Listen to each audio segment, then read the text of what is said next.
Hi guys, आज आपका फिर से टाइम लैप्स अवे में आपका स्वागत है। हम लोग बात करते हैं कि इंग्लिश में जो हम लोग को प्रॉब्लम आती है एसएसबी देते समय। हम लोगों ने एसएसबी दी है, मतलब मैंने वैसे तो एक बार दी है, बट बात वो नहीं है।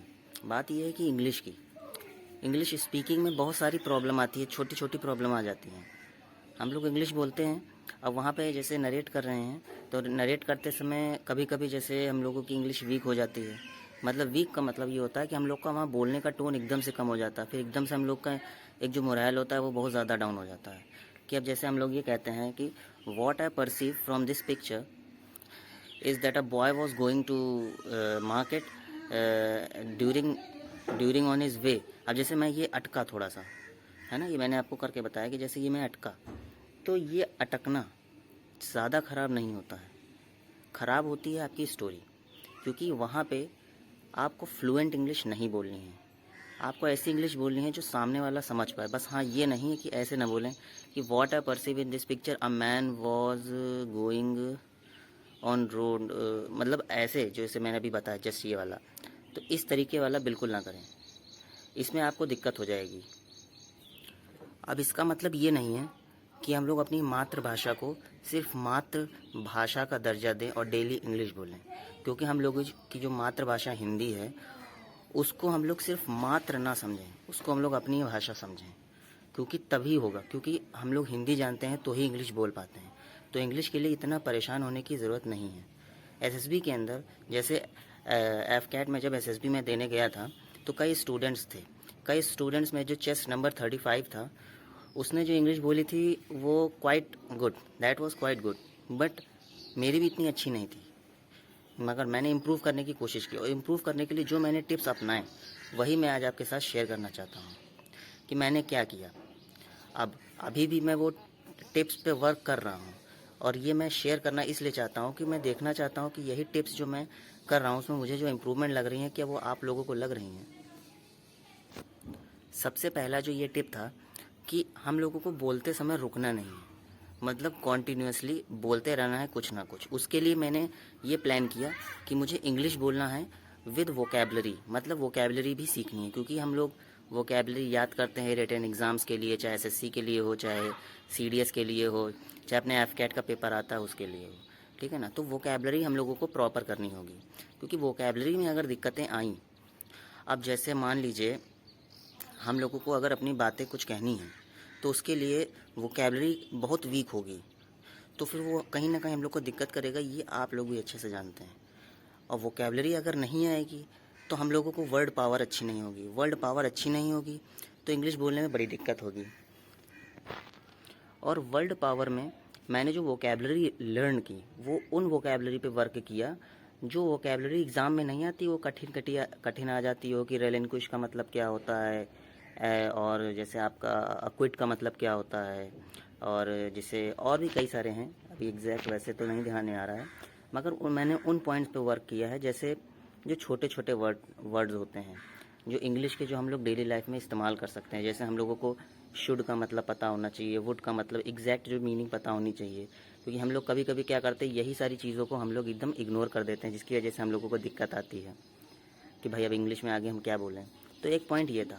दूसरा पॉइंट ये था कि किससे हम लोग, मतलब क्या मैंने सोचा था, हाँ मैंने ये सोचा था कि किससे हम लोग ऐसा बात करें जो हमारी इंग्लिश अच्छे से समझे।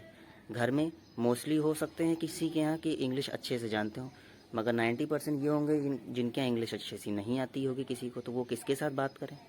तो कुछ ना करिए, या तो अपना कैमरा लीजिए, कैमरे में अपने आप को देखिए और बोलते रहिए, नहीं तो शीशे के सामने बोलते रहिए। हमको पता है कि जैसे आप लोग हैं, अगर किसी के भी सामने बोलते होंगे तो लड़खड़ाते होंगे, अकेले बोलते होंगे, छत पे टहलते समय इंग्लिश बोल रहे होंगे तो आप बोल ले जाएंगे, मन में बोलेंगे तो बोल ले जाएंगे, लिखने को भी कभी ना कभी लिख लेंगे। मगर आपको पता है, आप ट्राई करिएगा, अगर आप अपनी ही इमेज के सामने, अपने ही सामने वीडियो चला के आप अपने आप से बोलेंगे तो भी कहीं ना कहीं आप अटकेंगे ज़रूर, अपने आप से भी आप डरोगे। तो ये डर ख़त्म करना है। क्योंकि कई लोग क्या कहते हैं कि उनके फैमिली बैकग्राउंड बिल्कुल इंग्लिश नहीं है। अरे हिंदी मीडियम वाले भी इंग्लिश अच्छी बोल लेते हैं, ऐसा नहीं है कि वो नहीं बोल पाते भाई। क्योंकि स्क्रीनिंग के समय और होल प्रोसेस ऑफ एसएसबी के अंदर हम लोग को इंग्लिश की पूरी नॉलेज होनी चाहिए कि भाई, क्योंकि आगे उसके क्या कहते हैं, स्क्रीनिंग में आपको नरेशन में इंग्लिश में वर्क करना होगा। आगे वैट होगा, टैट होगा, इनके अंदर वर्ड्स आएंगे, इमेजेस आएंगी, उनको इंग्लिश में लिखना है। वर्ड्स आएंगे जिनको आपको पढ़ना है और समझना है कि इनके ऊपर क्या स्टोरी लगी है। तो इसके लिए वोकेबलरी जानना बहुत ज़रूरी है। जैसे कुछ वर्ड्स आ जाते हैं वर्ड एसोसिएशन टेस्ट के अंदर, जो वर्ड्स का कभी कभी मीनिंग ही नहीं पता होता है। आप जब उनका आपको मीनिंग नहीं पता होगा तो आप उस पर क्या एक सेंटेंस लाइन लिखोगे, तो आपको इस पर भी काम करना होगा। अब इसके लिए मैंने कुछ बुक्स भी खरीदी एफकैट की एसएसबी के लिए, और उन बुक्स के अंदर सारी चीज़ें लिखी थी। उसके अंदर वैट टैट इनके अंदर कितने वर्ड्स किस तरीके से आते हैं। जैसे 15 सेकंड्स होते हैं वैट के लिए। मैंने वैसे कुछ वीडियोस बनाई हैं वर्ड्स की, आपको देखना हो तो आप देख लीजिएगा, मेरे चैनल पे पड़ी हुई हैं। और भी सारी रिलेटेड वीडियोस हमारी पड़ी हुई हैं, कुछ लोग देखते भी हैं। और ये है कि कई सारे मुझे क्वेश्चंस पूछे जाते हैं, उनके ऊपर भी मुझे वीडियो बनानी है। आप जैसा बताइएगा, बट हम लोग यहाँ पे ये टॉपिक डिस्कस करने का कोई मतलब नहीं है, क्योंकि हम लोग का जो मेन टॉपिक है वो ये है कि इंग्लिश में फ्लुएंसी कैसे लाएं। देखिए, सबसे पहली बात है कि बहुत ज़्यादा फ्लुएंसी लाने की ज़रूरत नहीं है। सिर्फ और सिर्फ उतनी फ्लुएंसी ज़रूरत है जितनी सामने वाले को इंग्लिश समझ में आए। क्योंकि अगर नहीं उसको समझ में आएगी तो वो फ्लुएंसी का क्या करेगा। मतलब अगर आपके अंदर फ्लुएंसी है और समझ नहीं है, इंग्लिश की फ्लुएंसी है और समझ नहीं है, तो एसेसर्स और जो सामने बैठे होंगे ऑफिसर्स, उनके लिए हम लोग बेकार हो गए। अब बेकार तो नहीं होना है ना, तो इसलिए नॉर्मल इंग्लिश जाननी बहुत ज़रूरी हो जाती है। अब इसके लिए हम लोग न्यूज़पेपर पढ़ेंगे और वोकैब्स लर्न करेंगे, दिन भर इंग्लिश बोलते रहेंगे, बट ये चीज़ें करनी है, मगर इन चीज़ों को अपनी लैंग्वेज से जोड़ना है। मेरा कहने का मतलब ये है कि हम लोगों को अपनी भाषा जो हम लोग बोलते हैं उससे जोड़ना है। डेली लाइफ की किसी से भी कुछ भी कहते हैं तो वो बोले हिंदी में, मगर दिमाग में सोचे कि अगर इसको इंग्लिश में बोलना है तो क्या बोलें। तो इससे ये होगा कि हम लोगों के डेली दिमाग में चलेगा, अच्छा इसमें ये इंग्लिश है। और कभी कभी ये होता है कि हम लोग स्टार्टिंग में अटकते हैं, तो स्टार्टिंग के लिए हम लोग एक अपना बढ़िया रट के जा सकते हैं कि स्टार्टिंग में यार हम ये बोलेंगे, हम वो बोलेंगे। और हमेशा दूसरों की ज़रूर सुननी चाहिए कि मतलब सामने वाला क्या बोल रहा है। जब नरेशन हो रहा होता है तो सामने वाला मतलब बगल वाला जो बोल रहा होता है उसके बारे में ज़रूर सुनना चाहिए, क्योंकि वहाँ से कभी कभी हम लोग को वो वर्ड्स मिल जाते हैं जिन वर्ड्स को हम लोग बस एक बार सुन लेते हैं तो उनके ऊपर अपना पूरा इंग्लिश बोल लेते हैं। जैसे एग्ज़ाम में होता नहीं था, भाई एक वर्ड बता दो मैं बाकी सारी चीज़ें कर दूँगा। अब इसके लिए मैं कल जा रहा था शॉप पे जा रहा था, तो वहाँ पे जो शॉप वाला था, अब वो बोलने लगा कि भाई क्या चाहिए आपको। तो मैंने इंग्लिश में बोला कि I want 1 packet of milk.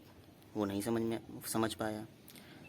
बगल वाला हमसे कहने लगा कि भाई तुम बहुत इंग्लिश बोल रहे हो, क्या बात है क्या बात है, बहुत ज़्यादा भौकाल आ रहा है क्या। मतलब वो जानने वाला था, मेरा पास में ही गया था मैंने कहा था नहीं भाई तुम लोग हो इसीलिए इंग्लिश बोल रहा हूँ। तो मतलब ऐसे समय पे आप इंग्लिश बोलिए, शर्माइए नहीं कि भैया इतना ये दे दीजिए। अरे अंग्रेज कहने तो यार, तुम्हारी नौकरी लग जाएगी ना, तो वही लोग कहेंगे कि भाई बंदा देखो प्रैक्टिस करता था हम लोग के सामने, हम लोगों ने इसको इतना सपोर्ट किया। तो इस चीज़ में काफ़ी डरने की ज़रूरत नहीं है। हमने कई लोगों से सुना है कि भाई प्लीज़ ये बताइए कि मतलब कैसे हम लोग डर ख़त्म करें इंग्लिश बोलने का। तो सोचो, हिंदी बोलने में डरते हो क्या। जब हम लोग पैदा हुए थे तो क्या हिंदी बोलते थे? कुछ नहीं बोलते थे, वो करते थे, ठीक है ना। बट हिंदी सीखी ना, हम लोग के लिए भी उस समय भी एक नई लैंग्वेज थी, और उस समय तो हम लोग को इतना दिमाग भी नहीं था, इतना डेवलपमेंट भी नहीं हुआ था हम लोग के माइंड का। बट आज हम लोग का माइंड डेवलप है, उसके बाद भी हम लोग ये सोच रहे हैं कि यार बड़ा टफ़ है। टफ़ इसलिए है क्योंकि बचपन में हम लोग को लगता था कि बस एक यही चारा है, तो वही चीज़ हम लोग को अभी अपने आप में दिखानी है कि यार यही एक चारा है, सीखना है तो सीखना है। और डर कैसा, आप अपने शीशे के सामने जाके अपने आप से बोलिए, किसी को कुछ नहीं आता है उसके सामने इंग्लिश बोलिए, कॉन्फिडेंस गेन करिए, वोकैबलरी पे अपना पावर रखिए। वोकैबलरी में अगर पावर होगी आपके तो वर्ड्स भी अच्छे से निकलेंगे। और हमेशा माइंड पे भी मतलब बहुत ज़्यादा बर्डन नहीं देना है। वहाँ कहने का मतलब है कि बर्डन दोगे तो आप जैसे ही वहाँ पे नरेशन के समय जाओगे फिर वहाँ पे ब्लफ करने लगोगे, और आपके मतलब जैसे कहते हैं ना कि रुक रुक के जैसे कहते हैं, इम्पीड होने लगेगा। अब इम्पीड एक वर्ड है, अगर नहीं पता हो तो आप लोग ज़रूर सर्च करिएगा, IMPEDE, ठीक है ना, उसको ज़रूर देखिएगा। अब चलिए बात करते हैं, जैसे हम लोगों के स्क्रीनिंग के समय में बात आ जाती थी कि वैट की, वर्ल्ड एसोसिएशन टेस्ट की। अब हम लोगों को 15 सेकंड तो मिलता ही है वो वर्ड्स बोलने के लिए, तो उन 15 सेकंड में हम लोग कैसे दिमाग में लाएं कि वो 15 सेकंड में ही हम वो वर्ड पहचान लें कि हाँ, अगर सामने से लिख के आया स्कूल, तो हम लोगों को क्या बोलना है, नेगेटिव बोलना है कि पॉजिटिव बोलना है कि क्या बोलना है, ये एकदम से कैसे समझ में आएगा। तो उसके लिए भी प्रैक्टिस की बहुत ज़रूरत है। प्रैक्टिस नहीं करेंगे तो नहीं हो पाएगा, है ना। तो अब जैसे मान लीजिए स्कूल आया, तो हम लोग लिख सकते हैं कि क्या लिख सकते हैं, जैसे school is the place of school is the temple of knowledge. ये जो मैंने बोला, it defines a good breath in you, मतलब आपके अंदर की जो ब्रीथ है, मतलब जो आप अंदर सोचते हो, वो बहुत ज़्यादा सही है ना। तो इसके ऊपर भी वर्क कर सकते हैं हम लोग। इसी तरीके से इमेज देखने के बाद इंग्लिश में उसको लिखना, नरेट करना। चलिए, ये सब तो थोड़ा सा मतलब ज़्यादा वो हो जाएगा। मेन मुद्दे पे ये समझिए आप कि आपको डेली क्या करना है कि आप इंग्लिश अच्छी बोल लें। देखिए, ऐसा करिए कि जो छोटी छोटी बातें हम लोगों के अंदर में आती हैं, कि इन बातों पे हम लोग को फोकस करना चाहिए। मतलब जैसे घर में हैं, किसी ने कहा कि चाय बना दो, तो तुरंत आप ये सोचिए कि इसको इंग्लिश में क्या कहेंगे, कि तुरंत चाय बना दो, तो इसको यही कहेंगे, go make the tea fast. तो तुरंत इस चीज़ को दिमाग में लाइएगा। बहुत छोटी सी चीज़ें हैं, मगर आप अप्लाई करेंगे तो आप देखोगे कि जब भी दूसरी बार भी ये कहा जाएगा, तो आपके सबसे पहले दिमाग में आएगा इंग्लिश वाला, कि go and make the tea fast, मतलब go and make fast tea. अब फास्ट टी तो है नहीं, क्योंकि फास्ट टी तो वो हो जाएगा कि वो जो व्रत वाली चाय होती है वो नहीं चलेगी, ठीक है ना। तो इसी पे भी मतलब डेली बेसिस पे जो छोटे छोटे वर्डिंग्स हम लोग को मिलते हैं, उनको ग्रैब करना चाहिए, और उन वर्डिंग्स में कितनी अच्छी वोकेबलरी हम लोग डाल सकें, ये हम लोग सर्च कर सकते हैं। तो यही वो एक पॉइंट्स होते हैं जिन पे हम लोग अपना वर्क कर सकते हैं, जो हम लोगों के आगे स्क्रीन में काम आएंगे, नरेशन में काम आएंगे। मतलब स्क्रीनिंग के अंदर ही नरेशन होता है, उसके बाद जो फेज़ 2 की होती है, जिसमें हम लोग रिकमेंडेशन की तरफ जाते हैं, क्योंकि आगे हम लोग को इंग्लिश ही बोलनी है, जहाँ पे फिर हम लोगों को फोकस करना है। एंड एट लास्ट कुछ इंग्लिश में बोलना चाहता हूँ, give your best. If any one was saying that you can't do this because you are from Hindi medium background, or you are from village or any other place, then shut him from his mouth, not by saying anything to him, just by doing what you are going to do. If you are determined to do the work for which you are hell bent for, then you can do everything, and by this you succeed.